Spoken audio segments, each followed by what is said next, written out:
ए ईमान वालों, शराब और जुआ क्या है? हराम है। बस जब हराम हो गई तो अब हमारे पास ऑप्शन ही नहीं है ना सोचने का कि ये सही है कि गलत है। बस गलत है। जब अल्लाह ने क्या दिया गलत है तो क्या है? गलत है ये। अब देखो जो लिबरल तबका है उनमें पर्दा खत्म होता जा रहा है। अपनी बीवियों को दूसरे दोस्तों से मिलाना, दोस्त की बीवी आपकी बीवी से, आपकी बीवी उसके उसके दोस्त से, कजने आपस में मिल रही हैं, इकट्ठे डांस भी कर रहे हैं। वजह क्या है कि वो ये बहस करते हैं कि इसमें गलत क्या है। भाई अगर कजन ने कजन के सामने डांस कर लिया, बहनों की तरह ही है ना, हम लोग कोई हमारी नजरें खराब थोड़ी हैं। उससे आहिस्ता आहिस्ता सोसाइटी किसकी तरफ जा रही है? तबाही की तरफ। जिना के वाकयात, घरों से भागने के वाकयात, माँ बाप के साथ बदतमीजी। जिस लड़की में हया निकल गई, अब्बा अम्मा के साथ तमीज से बात अब वो कभी भी नहीं कर सकती। लेकिन मजहबी लोगों के पास अल्लाह की कितनी बड़ी रहमत कि उनके पास ये सोचने का ऑप्शन नहीं।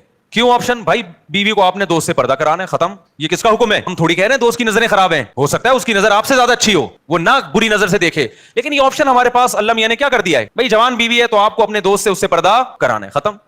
मेरे सारे घर वाले मेरे भाइयों से पर्दा करते हैं, अल्हम्दुलिल्लाह। हमारी भाभी हमसे पर्दा करती हैं। हम सब ज्वाइंट फैमिली में इकट्ठे रहे हैं।